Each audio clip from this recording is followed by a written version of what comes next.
I'm a little nervous, and when I get nervous, I giggle. It's a really unfortunate event because it could turn out really bad. I've been kicked out of churches, and I'm sure that'll show up. So here's how it started. In 1978, I was born to these parents in this family. And my dad and mom are farmers, lawyers, and my dad was a state representative. And I'm from Middle Tennessee. And so my dad was already like politically going when I was born. So I was just born into that. And my two older sisters are like 10 and 11 years older than me. So I went on dates with them, and they were like perfect built-in babysitters. And it worked good because my dad had 3 jobs, and so did my mom. But my little sister, who's 2 years younger than me, she was born, and she's developmentally delayed. And had a huge impact on my childhood. You would say she was transgender. And then also, as a little kid, I remember her saying to me she wished she was a boy. And so she always dressed as a boy, even though in the little small town, she would get made fun of. And so a big part of my childhood was defending my sister and like getting in fights on the bus and stuff like that. And so everything was going, I guess, okay till about 1989. I got diabetes, and that's when I really started to feel really, really different. If you don't know anything about diabetes, I was 11 at the time, and your body attacks itself. It's an autoimmune disease, and you just quit making insulin. So I stayed sick all summer, and they kept on taking me to these doctors, our normal family doctor, and they'd be like, maybe she has mono. This went on for a little while, and I got real skinny. And so like when I got diagnosed with diabetes, like I was for real different than everybody. I'm the person who was taking shots and pricking myself and blood and like apparently other 11 and 12-year-olds don't think that's that cool. It's actually kind of gross. And they thought I would pass diabetes to them. But diabetes impacted my life a lot. And I was in hospitals a lot because it was really hard to control. And I almost failed 7th grade because of being in the hospital a lot. But so as time went on, I got really, really, probably the first time I thought of like dying and death. I think it was like 7th grade Christmas time, and I was under the stairs of my parents' house, and I had friends over, people like my house because it was fun, and my parents kind of didn't give a shit. By the time they got to the 3rd kid, they had the 2 older ones to take care of them. And so my house was like, you could pretty much do anything you wanted. It was just whoever showed up could stay, and my mom would take care of you and all those things. And so my first thoughts of suicide were with friends. They weren't doing anything like wrong to me. I wasn't excluded or anything. And one of those friends, she's my best friend to this day. I've been lucky enough to have a best friend for over 40 years, and I'm closer to her than I probably am anybody. And she lives in Tanzania, Africa. We talk to each other a lot. But when I got diabetes, everything sort of changed. Suicide was on the table now.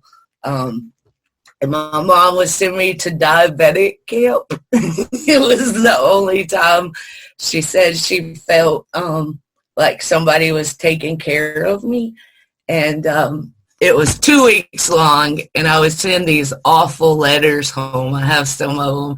They'd be like, these are the tears of your daughter who's being abused.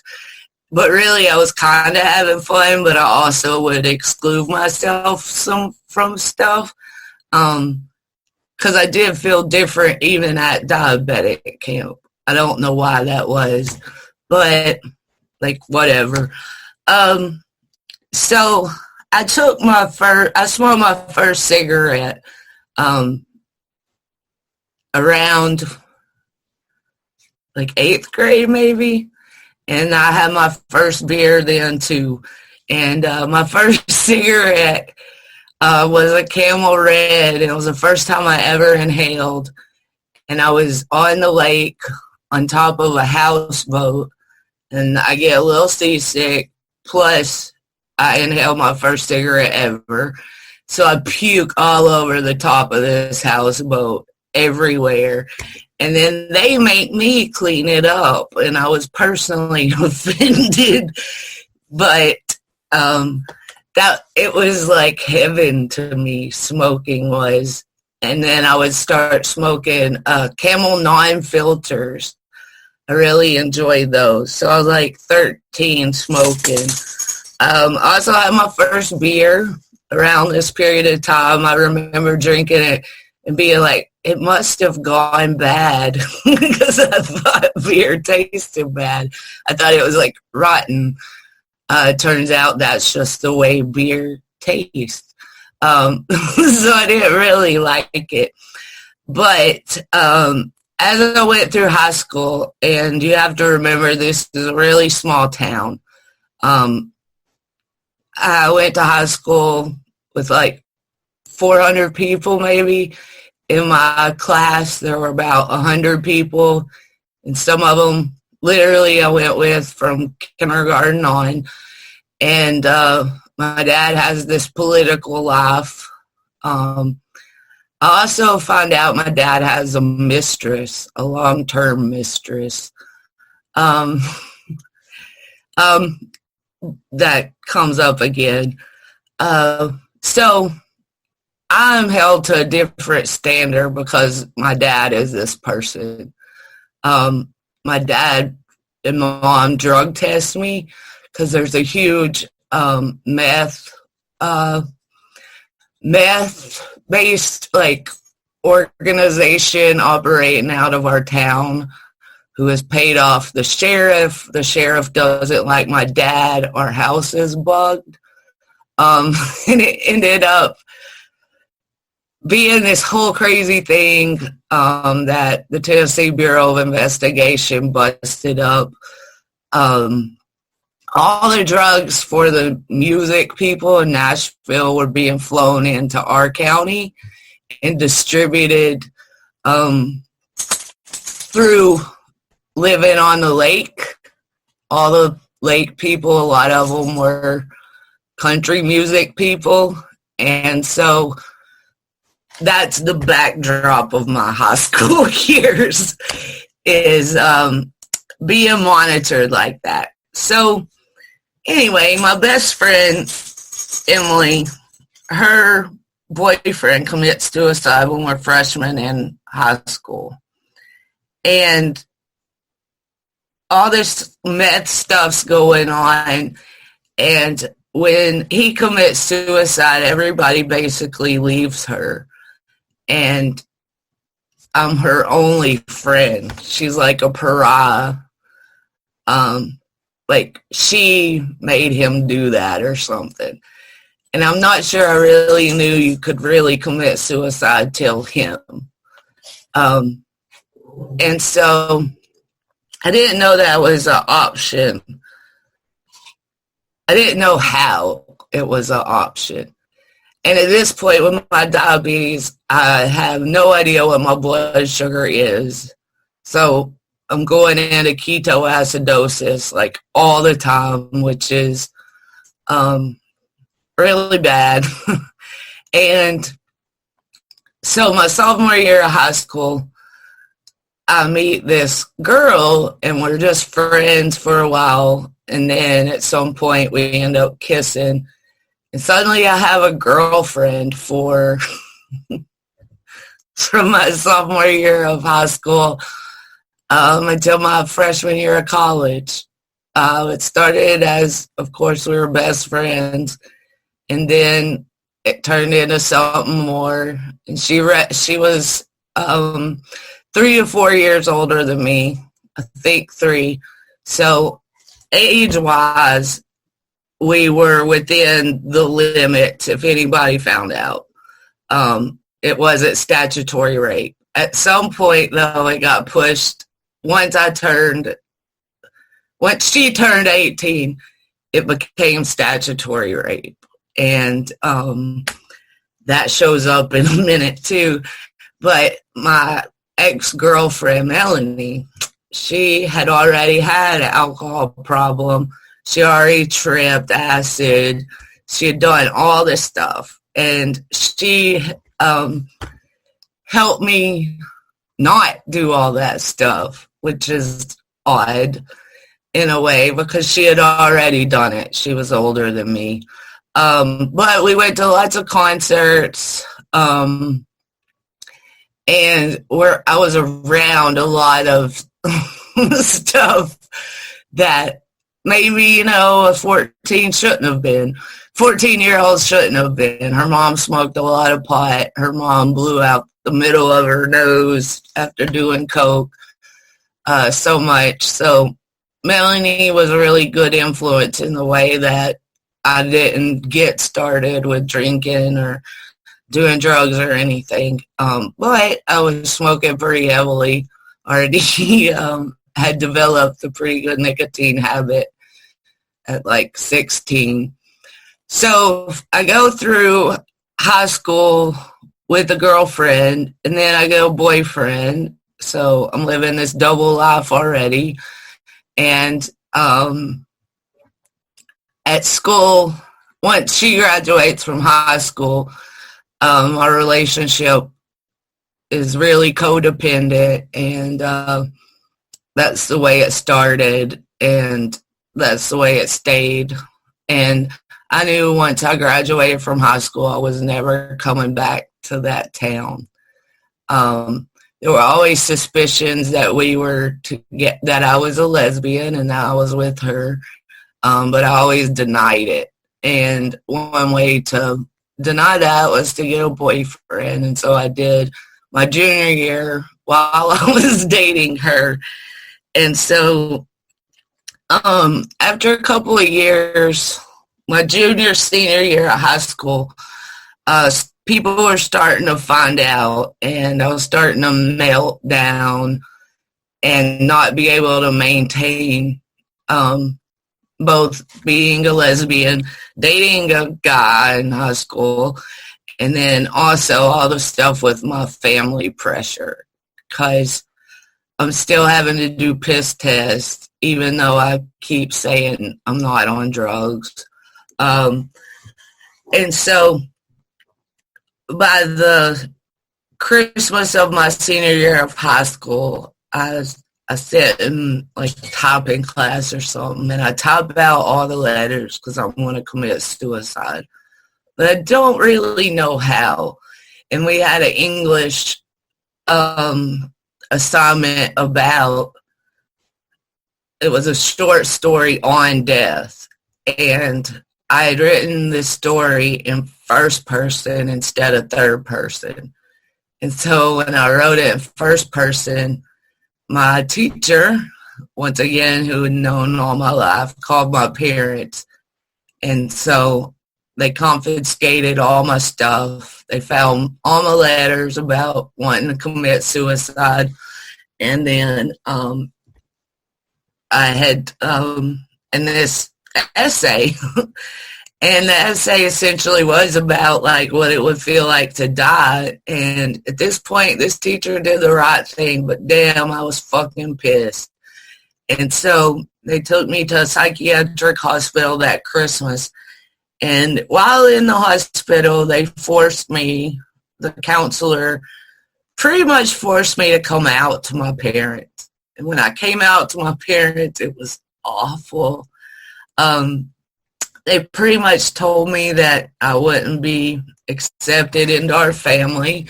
My older sister had told me that I wouldn't be able to see my nieces or nephews. And my girlfriend was like, well, if that's true, I'll take care of you. And at this point, my parents are like, well, we're going to charge her, because they're lawyers, we're going to charge her with statutory rape. And of course, that was mortifying to me. So being forced to come out really kicked off some stuff in my head. As in my mom and dad saying, my dad just outright rejected it. So I was like, well, you have a fucking mistress. Are you fucking kidding me? And my family cusses a lot. So I was pretty bold. I didn't give a shit if I hurt his feelings. And then my mom was like, well, Sarah, if this is your way of life, it's going to be hard. Maybe you should, consider dating guys, and then perhaps later in life, you could be with a girl. And I was very confused. And so basically once I got out of the psychiatric hospital, I wasn't allowed to see my girlfriend. I had 6 months till I turned 18, and we just snuck around for 6 months, and also dating a guy at the same time. And I didn't do well in school. I never thought I was smart. I didn't take like the ACT and all that stuff. So I just skated by. And some of it was because I hung out with the right people. They just assumed I was smart. Like, there was some crazy stuff in high school. I got put on the math team because I was just in some class, an advanced math class. And that teacher said, if you just try, you'll pass.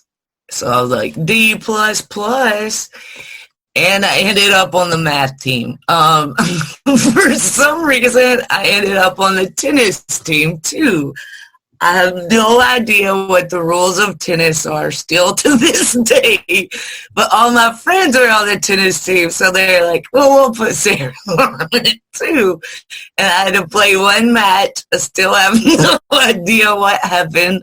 I just went to the bus and was smoking cigarettes. That was my main thing. And me and my friend Emily, during this period of time, started making mixed drinks. My dad had put in, we had a liquor cabinet, and he never locked the cabinet. For whatever reason, they trusted me, and I have no idea why. But I distinctly remember making mixed drinks and pouring them in cups and taking them to high school for breakfast. It didn't seem like we did it a lot, but that's how that started. So after I graduate, my birthday is the beginning of July. And so the week I turned 18 was fucking bonkers. I did all the stuff. I lost my hetero virginity. I took pain pills. I started drinking Jack Daniels. And then I smoked pipe for the first time.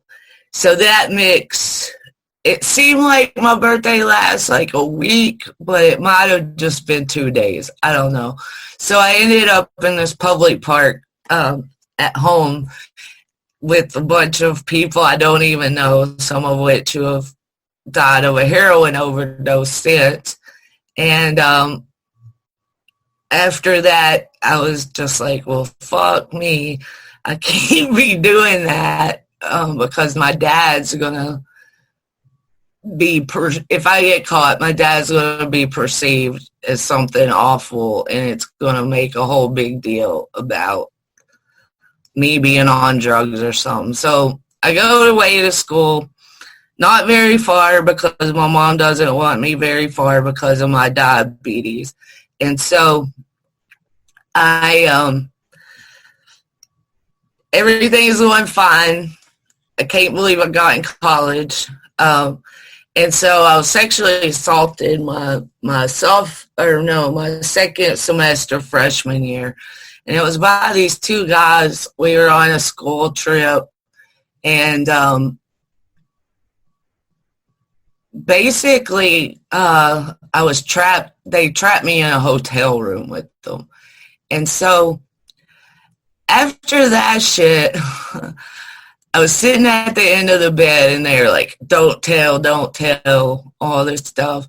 And I started saying, like, really bratty stuff that I would never say. I'd be like, do you know who my dad is?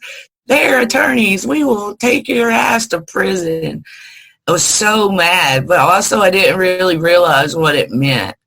And then a couple of days later, I'm talking to my best friend. She's going to college in Nashville.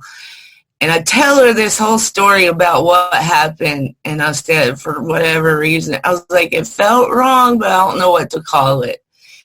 And so she was like, well, Sarah, that's sexual assault. And so once I absorbed that, things were off.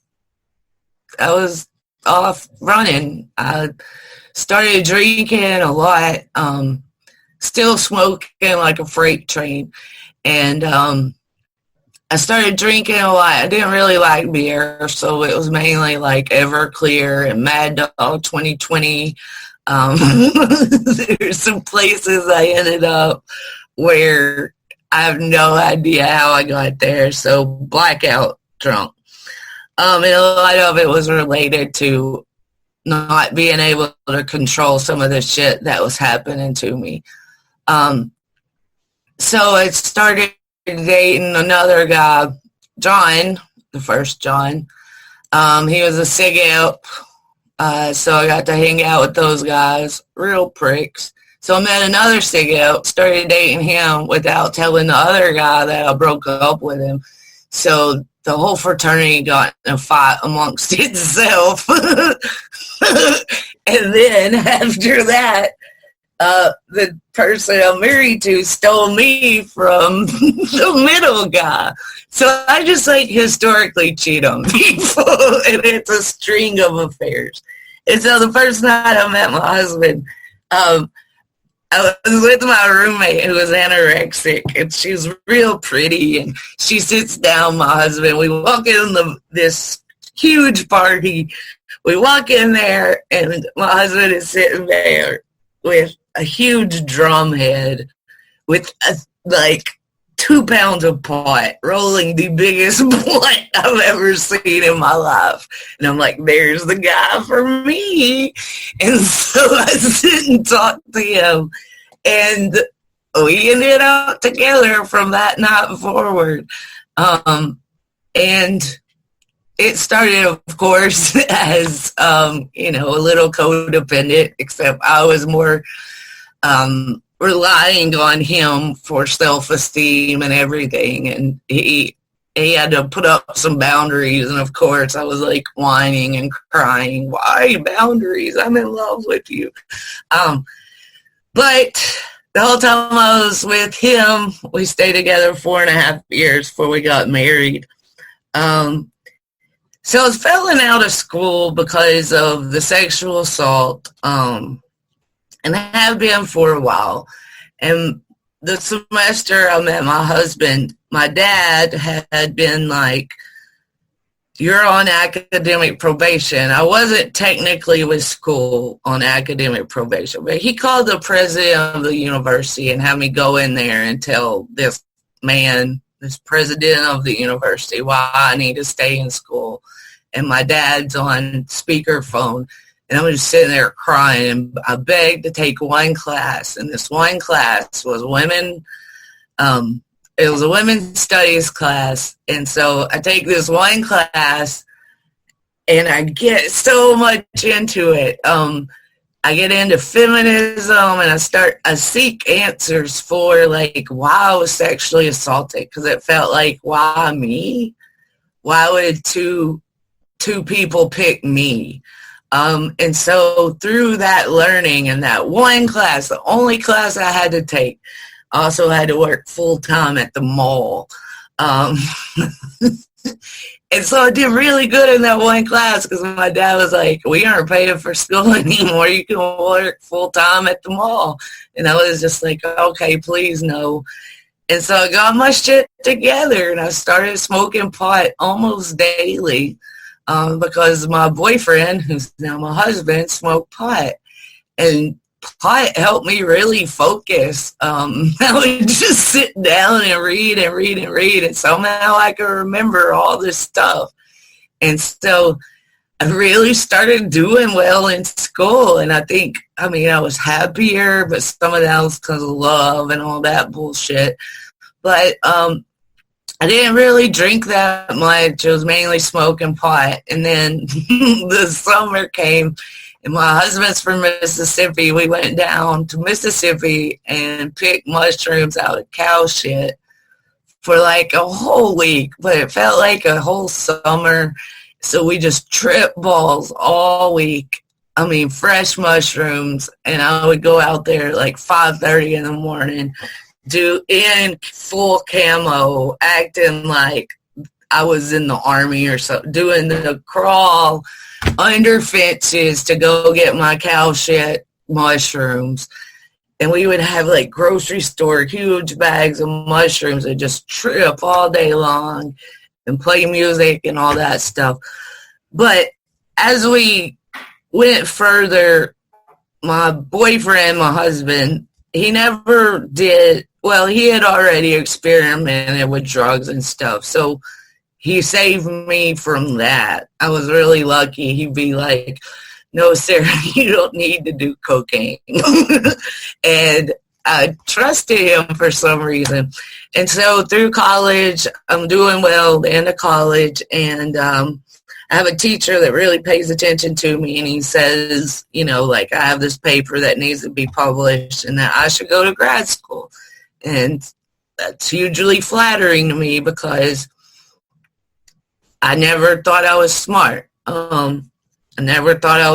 So finally I get this affirmation that I can do shit. So started applying for grad schools, and my research focus was going to be on sexual assault because I really enjoy sociology and women's studies. So I moved to Hattiesburg, Mississippi. They paid for my school. And I moved, and my husband, or boyfriend, he stayed behind, and he worked with my dad was developing real estate at that point, in addition to all his other jobs. And my boyfriend worked on houses for my dad. He was for a while, and then John moved down to be with me, and he brought some acid, and it was my first semester in grad school, and we tripped, and it was the worst trip I've ever been on. The time period was really bad. I kept on saying, because I had just moved to Mississippi, I kept on saying, was Tennessee real? I was asking him if all these people, our friends back at home, were real, or did I make them up? And it went on forever. And then I kept on saying I forgot how to pee. and he was trying to tell me how to pee, and it wasn't working. And he was like, if you just sit down, I promise you'll remember. And I was like, but something's going to come out of the toilet. It was this whole thing. I had a reason for everything. But in Hattiesburg and my last year of college, I started drinking a lot of vodka and throwing up, blackouts galore. And in Hattiesburg, I started liking beer. And so I started drinking pretty much every day. And I was still passing classes. I was still making it fun. Me and John were breaking up sometimes and not breaking up. And after 4.5 years, we get engaged. And so we get engaged. I finished my master's degree, and they tell me, a couple of professors sit me down and are like, you're good at some of this stuff. Why don't you get a PhD? Because my plan was to go work at a rape crisis center. And I had done some work at the center I wanted to work at, and it was like too emotionally jarring for me.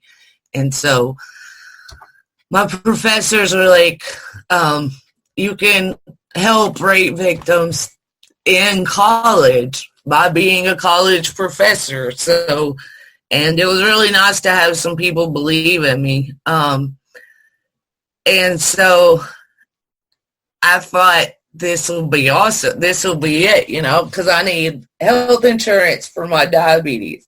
I have to have it through my job because I can't get health insurance otherwise. College professors make their own schedules. If I get sick, it's going to be okay. It's not like people are going to die or anything. And so I really like the freedom of that job, and also the freedom to sort of do what I want. And so I work on my PhD. Me and John get married. And at my wedding, we serve wine because I guess that's what classy people do. No beer at our wedding, And so my wedding was one of the most fun days of my life. When my dad was about to walk me down the aisle, the wedding was at my parents' house. We were in the kitchen, and my dad was like, you want to do a shot? And it was Jack Daniels. And so me and him did a shot, and that's how my wedding got kicked off. And John ended up having to throw me over his shoulder and take me back to get on an airplane and go somewhere. He was really pissed at me. And there have been times that our wedding the topic has been contentious because I have a different story in my head than he did. So once we moved to Milledgeville, Georgia, I got a job here, and it's a liberal arts school. It's small, focuses on teaching. I'm figuring out I'm a really good teacher. I finished my dissertation, which is a huge deal. It's like your final huge term paper. It's a book, essentially. And so I finished my dissertation. It's on sexual assault and perceptions and how you decide if you've been sexually assaulted or not. Because I couldn't decide if I was or not for 4 days. And that really was perplexing to me as to why that was. So I finished my PhD, and we're in Milledgeville, Georgia. And I have a pretty sweet job. I'm like 27, 28. Pretty good job for me. My parents are really proud. I'm still getting drunk all the time.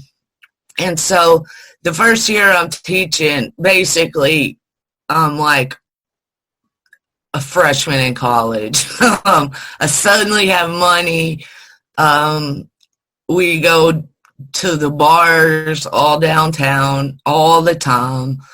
John converts all through college, he was in funk bands. He plays guitar, all that stuff. But also he does remodeling and building. So he's always had two jobs in a way. And so the housing crash hits when we moved to Milledgeville, and he can no longer do remodeling. So he just focuses on music. And so I'm in bars all the time because my husband's playing. Then I start playing bass with him. He's a one-man band, and he needs a bass player. And so I start playing bass, and basically how we would get paid would be cash, and then you get a tab. And I would drink the tab. And he would get so mad at me because I didn't practice, first of all. I just thought it should come natural. And so I would get up on stage and be doing good as I got drunker and drunker. Shit got worse. And he fired me from our band.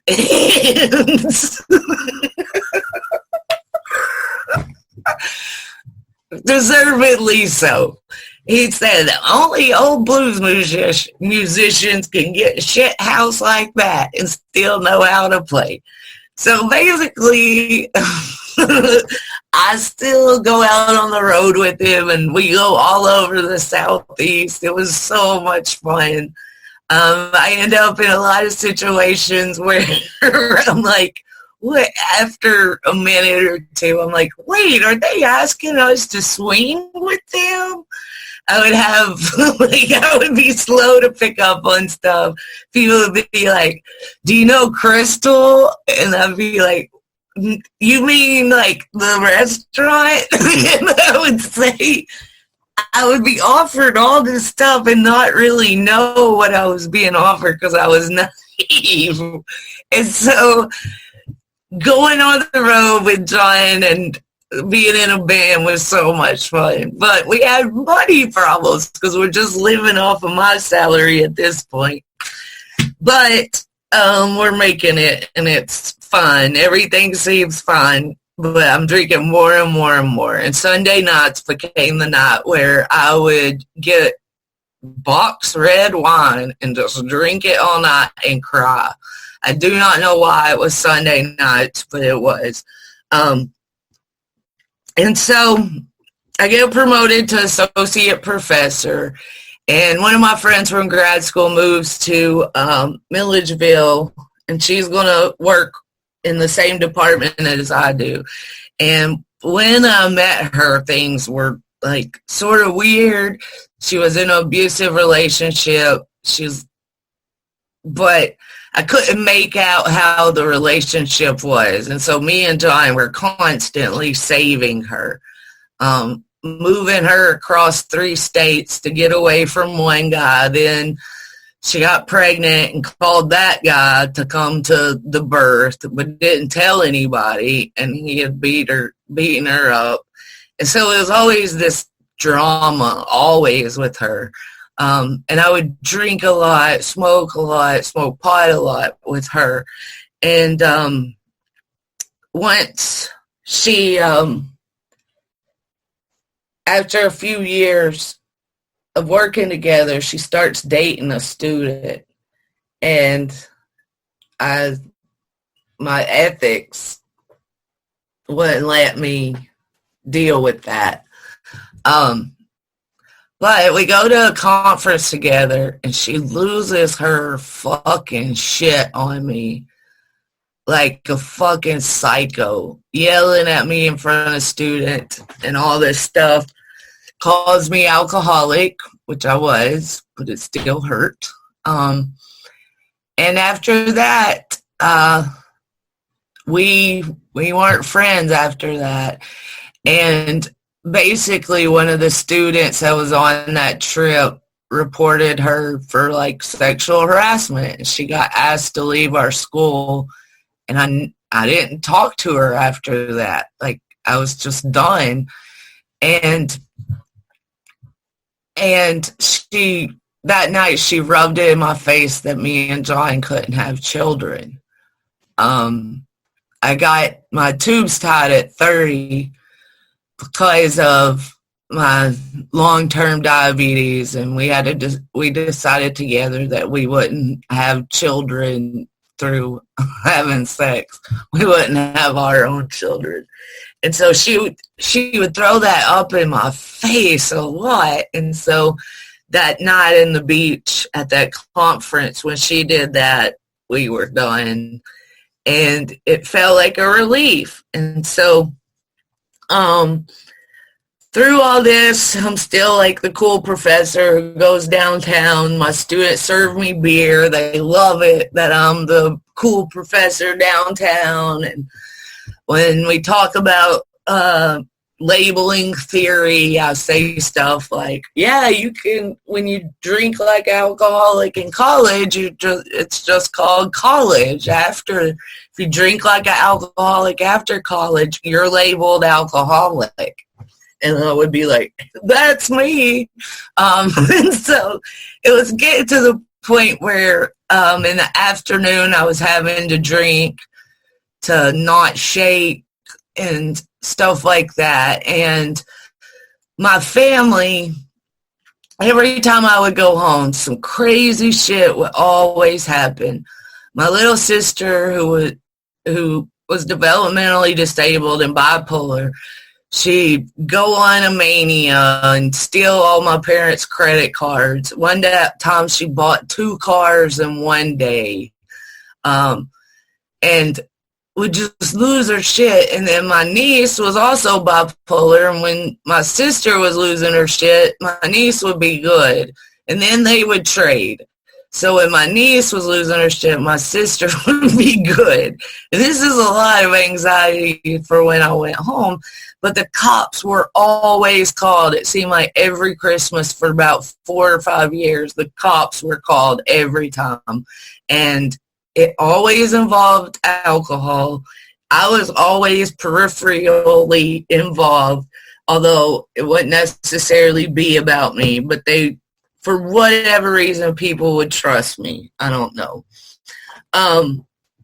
And so I'm still doing pretty good at my job. I win, I get an award for teaching, and I get an award for service. And I start telling my therapist that maybe I am an alcoholic and maybe I should check into rehab over spring break, because I think rehab should be able to fit in this week. should write it in my calendar and we'll be done, right? And so she was like, rehab doesn't work like that. Maybe you should consider some other options. But I wasn't sure I was done drinking. I just couldn't imagine my life without it. And so me and John drank with me, but he didn't drink like me. Me and John decide, we start looking at our budget, and we decide maybe we should open basically a speakeasy in our house. We're about to start getting beer by the keg. And we loved having parties, so we thought maybe we should start getting it at wholesale, and we'd have people over play music and stuff, and everybody knows most of those people drink because some of them are alcoholic. And at that point, we stepped back and we're like, that's not good. Maybe you have a drinking problem if we spend that much on beer. And it was shit beer too. I would just drink Coors Light like water, and it was every day, almost all day. And so Memorial Day 2015, we go to a party, and I'm shithoused. I ended up sitting on this woman's lap and thinking she was my mom. She was not. Then something happened and I was like, show me your boobs. And I showed someone my boobs. And that was the end of my drinking career. I'd fallen down, rolled down a hill, so my legs were all bruised up.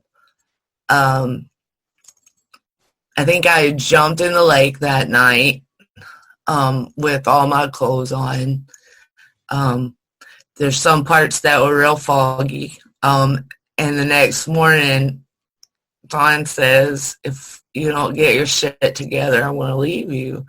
And I believed him. And I cried all day. He left. I didn't know where he went. But I knew it was time to get help. The night before, I laid on the ground and was like in our garage. And after that crazy party, and said, you know, like, I'm either going to die drinking or drink dying. And it seemed like there were no options at that point. And so the next morning, John's super pissed at me. I've never seen him so mad at me. He's put up with so much stuff, like taking care of me, my diabetes, blackouts, all the stuff, and he is done, and I'll believe him. And so I started looking up meetings. It's Memorial Day, and for whatever reason, I didn't think AA was open on Memorial Day. So I didn't tell anybody I was going to AA. I just didn't drink. I don't know how for those 2 days. And went to a meeting on a Tuesday night and knew I was supposed to be there. I knew I was supposed to be there. And so recovering from alcoholism, really, I had to focus on me and like relearning so much stuff. I was drinking to kill myself. That was the plan. I'd already had 2 suicide attempts. The second one, I'd taken 100 units of insulin. I was in ICU. That was in college. I skipped over that one somehow. So, like, that was my plan, basically, just to drink till I die. And now that's over, so I have no clue what to do with me or my life. And I go to the meeting, and I didn't tell John at all, and I was in the shower, and it's summer. And he was like, where are you going? And I said, well, I'm going to this meeting. He's like, there's no meetings at 7 o'clock on a Tuesday. School's not even open. So I told him where I was going. And I was just like, now, you don't tell anybody, just chill out. And by the end of the week, I had a bunch of phone numbers. There were a bunch of other professors in there with me, and old people and old men, and they were super nice to me, and I was like physically beaten up. But I have no idea how. I just stopped drinking. I don't know. I have no clue as to how. So my life since then has been different. I had to like relearn what I like. I started painting again. I had to relearn how to cook. I had gone so long without cooking. I would rather just drink, of course, than eat. And luckily I had some really good friends. I already have friends that weren't alcoholics, and I had a good support system. And through all that, somehow I kept my husband, and he has been the most supportive person for me, and my 2 best friends from work. Both of them have said they love me, whether they love me as a drunk person and love me as a sober person. And couldn't ask for better friends than that.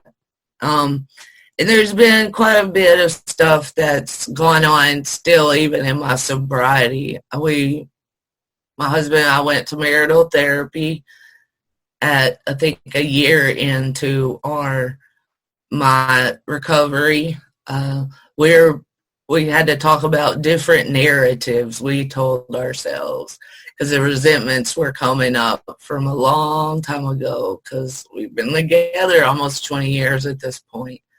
And so some of the resentments from the past would be coming up. I really relied on music at that time, the Allman Brothers Band. Soulshine, I think that song pretty much got me sober. Soulshine is much better than moonshine, and I can tell you I've had some bad moonshine. And then also Jason Isbell, he was getting sober, or his first album came out after he got sober, around the time I was getting sober, and it was just like in time for me to need it and read it. And I started reading again, more stuff, except more focused on spiritual stuff. And even though I'm sober, shit doesn't quit happening. I went up for promotion to full professor, which is like the final step in your career as a professor. And I got denied promotion. And I was sort of like, I'm sober. It didn't matter that much to me. I'm still good at my job and all that stuff. I just didn't have enough stuff published. And then my office neighbor and friend, Jennifer, she gets killed by a drunk driver, her and her daughter. And had a lot of issues through that about, well, first I was taking over all her classes. Students were relying on me, all those type of things.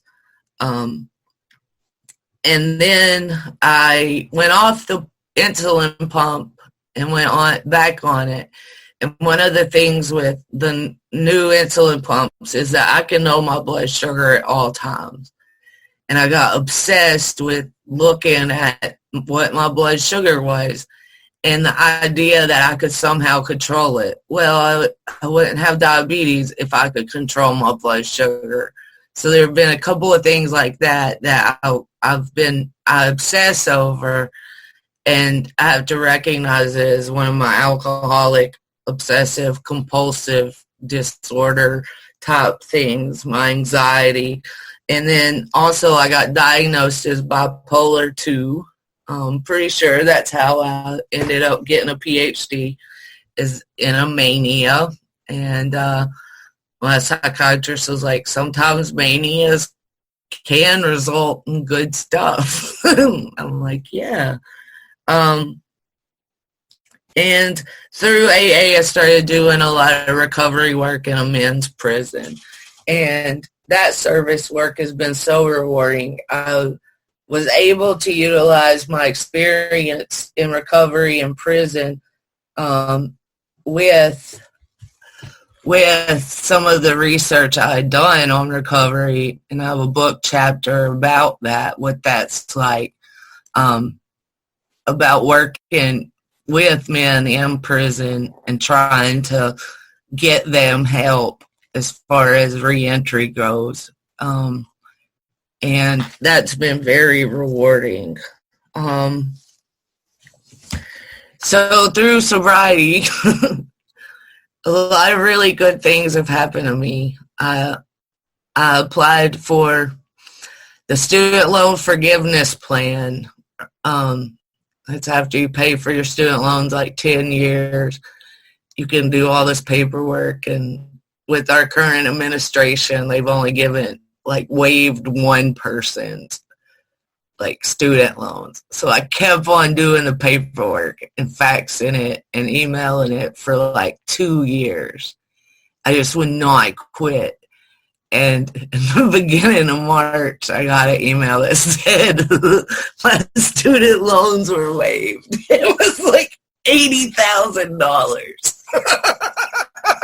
And I felt like I beat a bureaucracy. I beat the federal government. And when I called to make sure, I said, are you sure that this is what's happening? And the guy was like, yes, congratulations. And I asked him, I said, how many times do you get to say this? And he said, I've said it 2 times in the 5 years I've worked here. And I felt like I won, and it was so awesome. So, like, the 9-step promises mean a lot to me because some of them really are true.